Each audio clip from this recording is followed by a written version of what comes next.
네, 계속 진행하겠습니다. 생각보다 제가 지금 강의하는 속도가 좀 늦네요. 얘기하다 보니까는 뭐 많은 얘기를 지금 하게 되는데 아, 중간중간 제가 시간을 고려를 해서 중요한 것만 얘기하도록 하겠습니다.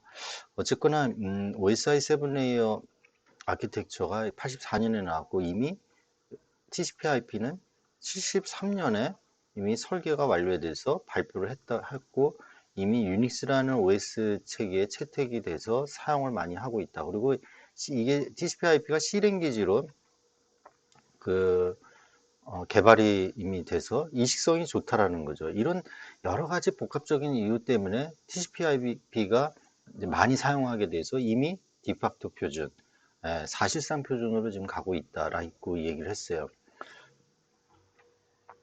자, 그래서 요거는 좀 기억을 하시면 좋겠어요. 일단은 애플리케이션 내의 전송 단위를 얘기하는 건데 요거는 좀 기억을 해 주십시오.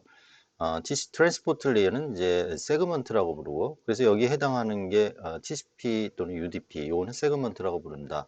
그다음에 네트워크 레이어는 패켓 또는 데이터그램, IP 경우죠. IP 경우에 예를 들면 데이터그램 또는 패켓이라고 부르기도 한다. 그리고 이 패켓은 일반적으로 그냥 패켓 하면 이제 데이터, 보내려고 하는 데이터를 의미한다라고 얘기했습니다. 그 다음에 데이터 링크의 전송 단위는 프레임이다. 그다음 밑에는 이제 비트 계열로 내려가겠죠. 자, 여기서 제가 이제 얘기하고 싶은 거는 뭐냐라면은 이미 이 TCP/IP는 이 OSI 7 레이어 아키텍처가 나오기 이전에 이미 설계가 돼서 개발이 돼서 유닉스에 이제 활용이 채택이 돼서 통신을 하고 있다고 그랬잖아요. 그래서 이 TCP/IP를 OSI 7 레이어에 매핑을 해보니 이 TCP가 트랜스포트 레이어에 들어가더라. 그리고 IP는 네트워크 레이어에 포함이 된다라는 거예요. 그래서 OSI 7 레이어 아키텍처라는 그 표준 모델이 있으면은 TCP 디팍토 표준인 사실상의 표준 TCP/IP는 여기에 해당이 된다라는 얘기입니다. 이해되셨죠?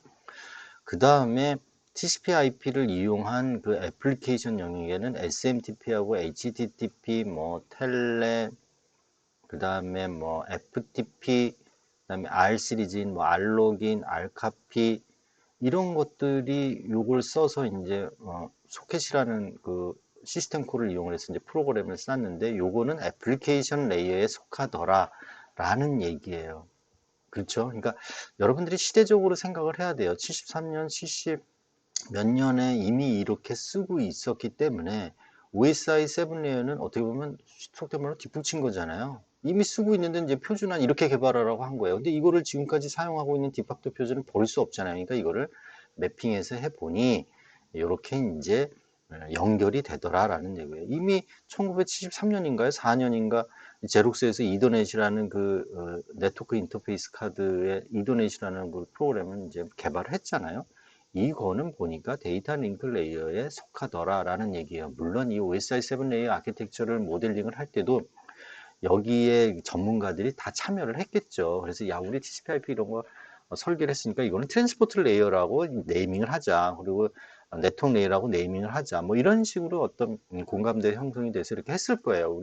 우리가 이제 이쪽 시대로 한번 돌아가 보자라는 거예요. 그래서 상상을 한번 해보자라는 거예요. 물론 저도 그때 뭐 제가 대학원 생활을 87년에 했으니까 유닉스 한참 이제 쓸 때 이제 했었거든요. 그 전이긴 하지만 한번 상상을 여러분들이 해보시면 좋겠어요. 이 내용은 넘어가도록 하겠습니다. 자, 그래서 여기 보면은 인터넷 프로토콜 스위트라는 는 1960년대 말, 실질적으로는 73년도에 발표했다고 그러니까 요때 다파는 TCP/IP를 그렇게 뭐 활발히 사용하지는 않았을 거예요. 73년도에 개념이 발표됐다고 했으니까 뭐 어쨌거나 이때 이미 탄생이 됐고 이 OSI 7 레이어는 그 이후잖아요.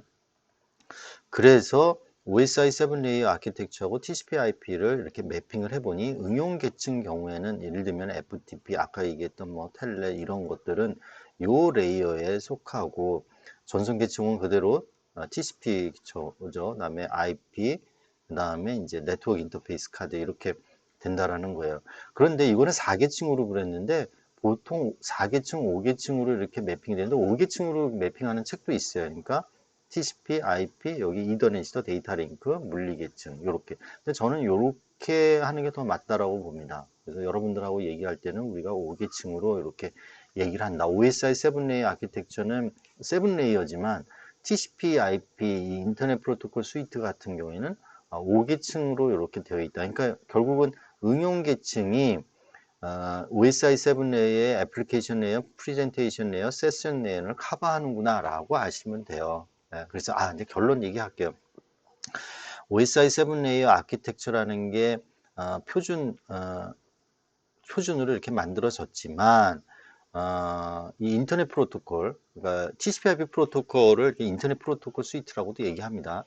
인터넷 프로토콜 스위트가 이렇게 되고 요게 매핑이 이렇게 된다라고 생각을 하시면 되는 거예요. 그런데 사실상 이게 더 많이 사용되는 거죠. 오늘날 지금 2021년도에 지금 프로토콜을 상상을 해보세요. 지금 다른 여기 응용 계층에 뭐 MHS 뭐 그다음에 엑스다 400, 그다음에 엑스다 409 다양한 이 OSI 7레이어 계층에 따라서 개발된 게 많이 있어요. 있음에도 불구하고 이건 다 사라졌어요. 다 없어져 버리고 이 인터넷 프로토콜 스위트로 지금 다 사용을 하고 있는 거죠. 플러스 여기에다가 이제 새로운 뭐 예를 들면 뭐 메신저를 개발을 한다든지 다양한 여기에 이제 응용 프로그램을 개발을 해서 사용을 하고 있는 거죠. 그런데 전부 TCP/IP를 쓰고 있잖아요. 요거가 실질적인 이제 디팩토 표준으로 해서 이제 사용하고 있다라고 보시면 됩니다. 자, 근데 IP 경우에는 이렇게 이제 라우팅에 관련된 RIP, OSPF, 뭐 IGRP가 있고 나중에 배울 겁니다. ICMP, IP 계열의 네트워크 레이어에 ICMP, IGMP, ARP, RIRP가 있다라는 걸 꼭 기억해 두시면 좋겠어요. 요거는 세부적으로 중요합니다. 우리가 네트워크 보안할 때 ICMP하고 ARP의 개념을 명확히 알아야 됩니다. 뭐 다른 것도 다 명확히 알아야 되겠지만 이렇게 매핑이 되고 있다는 거 꼭 기억하시기 바랍니다. 그래서 OSI 7레이어 아키텍처도 네이밍도 외워야 되고 이 도드 프로토콜에 대한 이 계층별 매핑되는 것도 여러분들이 외우고 아셔야 돼요. 자, 그래서 이제 TCP/IP가 이제 5계층, 4계층 또는 5계층인데 5계층이고요. 예를 들면 우리가 핑이라는 명령어 많이 쓰잖아요. 잘 아시다시피 핑 명령어 쓰면은 여기 보면은 이 8888이 뭐냐면 구글에서 운영하는 네임 서버예요. 도메인 네임 서버를 의미하는데 네임 서버를 의미하는데 여기 핑 888하고 5개를 보내는 거죠. 5개의 패킷을 이제 이렇게 보냈을 경우에 응답을 보면은 돌아오는 그 응답이 40ms로 해서 요 TTL은 나중에 얘기할게요. 타임 투 리브고요. 하여튼 요 핑이라는 명령어가 이제 애플리케이션 레이어에 이 호스트가 요 8888번을 갖고 있는 이 구글 네임 서버가 뭐 지금 얼라이브 살아 있는지 호스트가 또는 죽었는지 이걸 뭐 일반적으로 활용하기 위해서 핑 명령어를 씁니다. 핑 명령어를 때리면은 ICMP를 불러서 이 ICMP가 IP를 부르고 그다음에 이더넷을 부른다. 이렇게 해서 통신이 된다라는 것을 알려주기 위해서 제가 이 그림을 그린 거예요. 네. 왜냐하면 이 핑은 ICMP를 거쳐서 이게 인터넷 컨트롤 메시지 프로토콜의 이제 약자인데 이걸 부르면 이게 라우팅이 돼야 되잖아요. 중간중간에 예를 들면은 A라는 호스트에서 지금 구글 네임 서버로 지금 이제 핑을 이제 얘기를 했어요. ICMP 프로토콜, ICMP 이제 메시지를 보낸 거죠. 그러니까 예를 들면 이제 에코 리퀘스트라는 그 패킷을 보낸 건데, 이걸 보낼 때 실제 경로는 어떻게 되죠? 이 중간에 많은 라우터를 겹치잖아요. 그죠? 실제 이렇게 라우터를 거쳐서 이렇게 가잖아요. 그러면 어떻게 돼요? 이 라우터를 거친다라는 건 IP 주소가 필요한 거죠. 이 호스트까지 가기 위해서 필요한 거는 IP 주소예요. 그렇기 때문에 이 IP를 콜을 하는 겁니다. 만약에 그냥 상상을 해보세요. 예를 들면 A에서 요 구글을 부르는데 이게 그냥 랜으로 돼 있어요. 이렇게 랜으로. 로컬 에리어 네트워크. 네? 근거리에 뭐 한 20m. 이렇게만 우리가 통신을 한다 그러면 굳이 이 IP를 부르지 않고 ICMP에서 바로 이더넷을 호출해도 될 거라고 봐요. 이더넷을. 이게 인터페이스 카드가 있으니까. 네? 중간에 뭐 거치는 게, 라우터를 거치는 게 없잖아요. 닉을 불러갖고 그냥 ICMP를 뭡니까?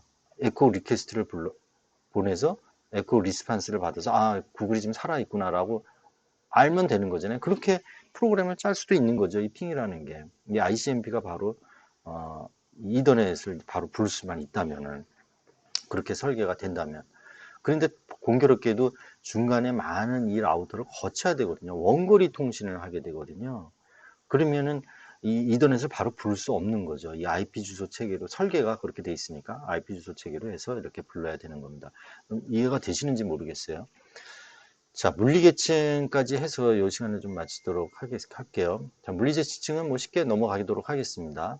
아, 랜 케이블. 제가 여기서 말하고 싶은 거는 요 내용보다는 뭐냐면, 물리계층이 다양한 이 선들이 있는데, 이 선들의 의미를 여러분들이 알아야 된다는 거예요. 전화선, 동축 케이블, 광 케이블. 여기에서 데이터 로스가 뭐가 제일 많이 일어나느냐? 이 전화선 이런 게 많이 제일 일어나요. 그러니까 예를 들면 10비트를 뭐 100비트를 보내는데 이 100비트가 원거리의 호스트까지 이 B라는 호스트까지 도착했을 때 이 100비트가 그대로 가겠느냐? 안 그렇다는 거예요. 여기에서 예를 들면은 노이즈가 들어가서 이게 손실될 확률이 높다라는 거예요. 근데 광 케이블은 10의 제 기억에 10의 마이너스 23승분의 1이거든요. 10의 23승분의 1이에요. 그러니까 10의 23승에 해당하는 비트를 보냈을 때 한 개 정도의 로스가 발생할 거라는 거잖아요. 이게 로스율이. 10의 23승의 비트를 확 보냈는데 한 개 정도 로스가 발생할 거라는 게 바로 이 광 케이블이에요. 이건 신뢰성이 있는 거죠. 그래서 예를 들면 광 케이블을 이용을 한다라는 거는 그 위에 애플리케이션, 트랜스포트 레이어, IP 레이어, 데이터 링크는 여기에서 예를 들면 에라 리커버리라든지 이런 거를 이 애플리케이션 단계에서 할 필요가 없어요. 이런 거 할 때는. 근데 하지만 전화선이라든지 이런 동축 케이블 데이터 로스가 많으면 이 위에 트랜스포트 레이어하고 IP 레이어에서 에라 컨트롤하고 뭐 신뢰성 있는 전송도 해야 되고 얘가 제대로 갔는지 확인도 해야 되고 뭐 이런 경우를 위해서 많이 핸들링을 해야 된다라는 겁니다. 그런데 우리가 설계한 그 TCP/IP는 뭐예요? 그런 경우를 다 고려해서 이거를 설계를 했다라는 거예요. 그죠? 그래서 예를 들면 이 트랜스포트 레이어 안에는 UDP라는 게 있잖아요. 같은데 이 UDP는 뭐예요? 뒤에서 그건 얘기하죠. 뒤에 잠깐 얘기할까요? 이거는 유저 데이터그램 프로토콜인데 릴라이어블 트랜스퍼 프로토콜이 아니에요. 커넥션 오리엔티드가 아니에요. 커넥션 리스 프로토콜이잖아요. 커넥션 오리엔티드가 아닌 이거는 그냥 보내버려요. 이거 왜 그럴까요? 이거는 애플리케이션을 뭘 사용할 건지에 따라서 선택하라는 거예요. 밑에 레이어가 신뢰성이 있는 거를 사용하려면 TCP를 이용하고 그렇게 뭐 신뢰성이 없는 데이터를 보낼 때는 UDP를 이용해서 그냥 보내라는 의미예요. 그리고 여기가 케이블이 예를 들면 광 케이블이다. 광 케이블로 만약에 되어 있다. 그러면 예를 들면 이미지를 보내다. 저의 그 얼굴을 보낸다고 쳐봐요. 얼굴을 쫙 보내는데 이 B 호스트에서 이제 얼굴을 재생을 해요. 근데 이 얼굴이 이미지잖아요. 여기에서 한 비트가 만약에 누락이 됐다 하더라도 이 얼굴을 보는 데는 전혀 문제가 없죠. 그죠? 예를 들면 이 얼굴에 한 비트가 깨져서 로스가 됐어요. 그렇다고 해서 이 사람이 홍길동이라는 이미지를 구별할 수 있어요, 없어요? 구별할 수 있죠. 그럴 경우는 굳이 이 오버헤드가 많은 TCP를 쓸 필요 없이 UDP를 써서 전송을 하라는 거예요. 선택하라는 거죠. 애플리케이션 프로그램을 짤 때 꼭 TCP를 쓸 필요는 없다라는 거예요. UDP를 써서 이렇게 할 수도 있다라는 거를 여러분들이 꼭 아셨으면 좋겠어요. 그런 개념을. 어쨌거나 하여튼 시스템 간의 연결선은 랜을 뜻하면 여러분이 잘 아시는 거 캐테고리 5 뭐 이런 선들이 있다라는 거를 아십니다. 뒤에 이제 나오니까 네, 여기서 이걸로 얘기하죠. 캐테고리별 특성이 있다라는 건데 우리가 많이 사용하는 건 캐테고리 5죠. 100메가. 네, 이거를 상당히 지금 많이 이용을 하고 캐테고리 5의 케이블이 이런 식으로 되어 있구나. UTP는 언실드이죠. 언실드. 네. 그 다음에 트위스트 페어를 의미를 합니다. 그래서 여러분들 캐테고리 라이즈별 숫자가 높을수록 최대 속도가 더 있는 거죠. 여기 보시면 일반적인 랜 케이블은 UTP를 사용한다고 되어 있어요. 그래서 UTP, 언실드 트위스트 페어 해서 여기 보면 언실드 트위스트 페어는 실드가 안 되어 있죠. 이거는 FTP는 포일 스크린드 트위스트 페어 케이블에서 한번 여기 또 실드가 되어 있죠. 여기. 그죠? 그 다음에 이건 실디도 되어 있고, 여기 요 선마다 또 실드가 되어 있네요. 여기. 그죠? 실리드 트위스트 페어 케이블입니다. 요거는 요렇게 포일 스크린드 돼 있다라고, 전체를 한번 포일 스크린드 돼 있다라고 돼 있는 겁니다. 그러니까 알루미늄 음방이, 이게 그러니까 좀 더 간섭을 이제 좀 없앤 거죠. 다른 케이블. 요거하고 요거 간에 간섭이 있을 수 있잖아요. 근데 요거를 쉴드드 해버리면 얘하고 얘 간에 어떤 전자파라든지 이 전기가 만약에 흐른다고 그러면 간섭이 있을 수 있잖아요. 그죠? 조금 더 비싸겠죠? 이런 것들은. 아무래도 이게 돈이 들어가잖아요. 비싸잖아요. 그런데 UTP만 써도 충분하다는 거죠. 돈이, 이 케이블을 만드는데 돈도 적게 들어가고 효율성도 높으니까 뭐 이걸 많이 사용하는 거죠. 만약에 이게 에러율이 엄청 높다. 그럼 이거 쓰겠어요? 안 씁니다. 못 씁니다. 이런 걸로 바꿔야 되는 거죠. 하지만 UTP를 갖고 어떤 계측 장비로 측정을 해보니 이거 에러율이 그렇게 많지 않다라는 거예요. 어떤 데이터를 예를 들면은 뭐 1기가의 데이터를 보내는데 원거리에서 B 호스트에서 받아보니까 뭐 10의 몇 승분의 1 정도 에러율이 생성이 되더라. 이거는 윈 레벨에서 커버를 시킬 수 있다라는 거거든요. 자, 그런 식으로 이제 여러분들이 한번 생각을 하시면 좋겠어요. 자, 커넥터는 뭐 여러분 잘 아시는 이제 전화선 연결할 때는 RJ11, 그 다음에 랜 케이블 할 때는 RJ45, 요렇게 하는 거죠.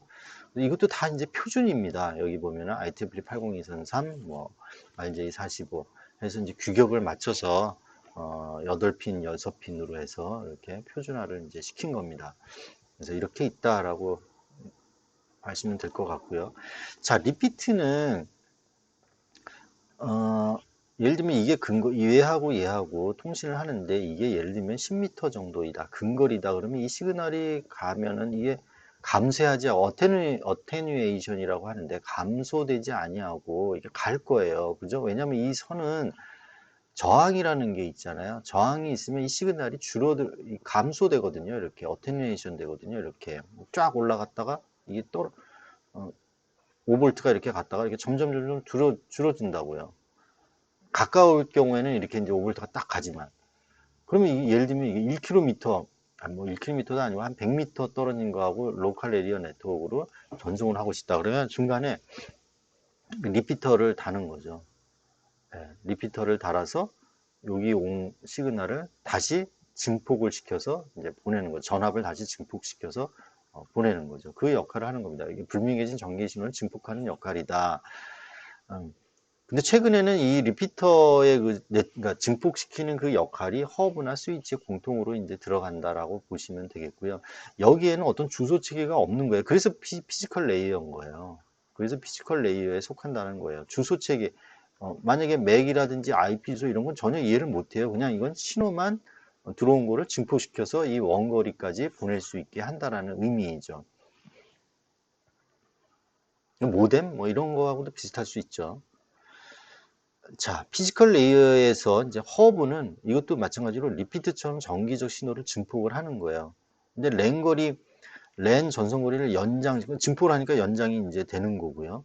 여러 대의 장비를 이렇게 랜에 여러 대의 장비를 이렇게 이제 접속할 수 있다라는 거죠. 여기에 이제 A라는 PC 연결하고 여기 B라는 거 연결하고 여기 C에 이렇게 연결해서 여기 이제 통신이 되게 이제 하는 거죠.